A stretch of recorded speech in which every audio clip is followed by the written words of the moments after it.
आइए साथियों जानते हैं आखिर दिग्विजय ने क्या बोला है कि कौन टॉप रहने वाला है और उनकी जर्नी कैसी रही। उन्होंने बिग बॉस के इंटरव्यू में जो बातें बोली हैं, आइए मैं आपको डायरेक्ट रूबरू कराता हूं उन चीजों को। 11 लोग हैं ऐसे जिनसे मैं बाहर नहीं मिलना चाहूंगा या देखना भी चाहूंगा।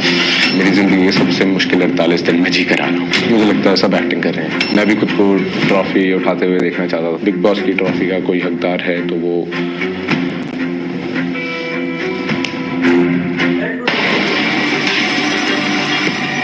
अगर आज दिग्विजय बॉटम 6 में ना होते तो वोटिंग के आधार पर टॉप 5 में होते। देखिए यहाँ बिग बॉस कह रहे हैं कि टॉप 6 में ना होते, अंडर बॉटम 6 में ना होते तो टॉप 5 में होते, लेकिन साला चाल गंदी चली ही पूरी बिग बॉस ने ही तो है। अभी इसी वक्त घर से बेघर होते हैं।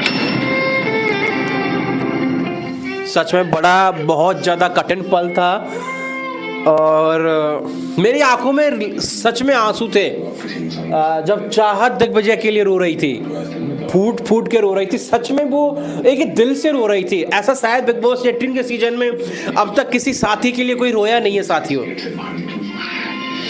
जब मैं घर के एज अ वाइल्ड कार्ड चीज़ें काफ़ी वाइल्ड थी। ऐसे इंसान मेरे साथ घर में गया जिसे मैं पहले से जानता था। 10 पॉडकास्ट पे मेरे नाम पे तू 2 महीने जी है ना, पिछले 2 महीने मेरा टाइटल यूज करके साले व्लॉगों के व्यूज कमाए। अब भी चलेगा। ज़बरदस्ती के रिश्ते मैंने बोला था मैं नहीं बना सकता हूँ, लेकिन वहाँ लोग दिखाने के लिए सारे रिश्ते बनाए हुए हैं मुझे लगता है, और बहुत अच्छे से दिखा रहे हैं वो लोग। जितना वो रिश्ते रियल लगते हैं वैसे है नहीं और ना होते हैं। रजत के साथ जो भी ये रिश्ता रहा, एक टाइम बहुत पॉजिटिव रिश्ता था, बट बाद में मैंने चीज़ें ऊपर नीचे उनकी तरफ से होते हुए देखी और मुझे कहीं ना कहीं भनक आई कि जब उसके मन में ही खोट है तो वो आगे जाके बहुत ज़्यादा भारी पड़ सकती है। नहीं, इसकी ये थोड़ी गलती रही है, मैं कहना चाहूँगा दिग्विजय की ही गलती है।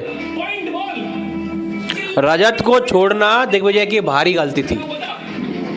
ऐसे लोगों से मैं असल ज़िंदगी में भी, शो में भी बात नहीं करना चाहूँगा ज़्यादा आगे, इस वजह से मैंने आगे बात भी नहीं की। बट एक डेफिनेटली सॉफ्ट कॉर्नर अंदर हमेशा रहा है। चुम बहुत ज़्यादा क्लोज हो गई थी मेरे, ना चाहते हुए जैसे भी।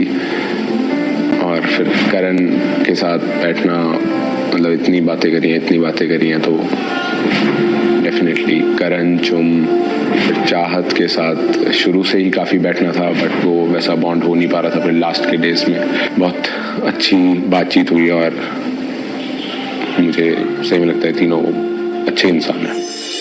बिग बॉस की ट्रॉफी का कोई हकदार है तो वो विवियन है, क्योंकि वो लाडली है। देखिए बिग बॉस का लाडला है इसलिए वो हकदार है, अन्यथा कोई चांसेस नहीं है। यानी यहाँ हम बोल सकते हैं कि पूरा तंज कसा है बिग बॉस के ऊपर दिग्विजय ने। और बोला जाए तो साथियों कहीं ना कहीं ये चीज़ें सच भी हैं कि अगर वो लाडला ना होता तो वो हकदार ना होता। लेकिन मेरे हिसाब से विवियन स्मार्ट है और बहुत अच्छे तरीके से गेम भी खेल रहा है, और जब से नौरन अली जी उसे बहुत कुछ बता के गई है तब से वो अच्छी तरीके से फाइट भी कर रहा है, अपने जो भी है स्टैंड ले रहा है हर चीज के लिए। तो कहीं ना कहीं विवियन मेरे हिसाब से हकदार है। लेकिन इन्होंने जो लाडला शब्द बोला है, क्योंकि वो लाडला है तो वो कहीं ना कहीं चीजें गलत चीज के लिए इशारा करती हैं। और मुझे भी दुख है साथियों कि दिग्विजय घर से आउट हुए। हालांकि घर से आउट नहीं होना चाहिए था, अभी बहुत अच्छे तरीके से खेल रहे थे। लेकिन साथियों बिग बॉस का इतिहास रहा है, हर बार ऐसे ही होता है। कुछ एविक्शन जो होते हैं मजबूत लोगों के, वो घर वालों के द्वारा ही होते हैं।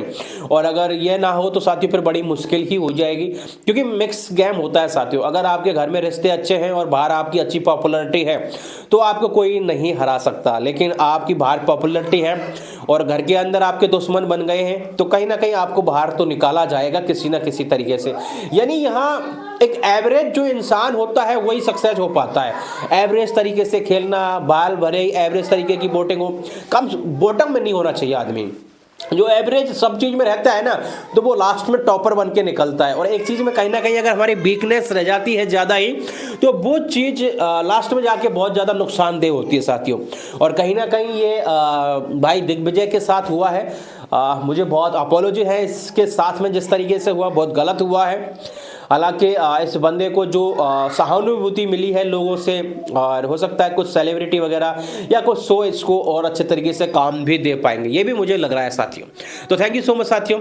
अगर वीडियो अच्छी लग रही हो, जानकारी अच्छी लग रही हो आपको और यहाँ तक आप पहुँच गए हैं, तो आपसे बस एक ही रिक्वेस्ट है, आप सब्सक्राइब जरूर करें चैनल को। थैंक यू साथियों, love you all, thank you.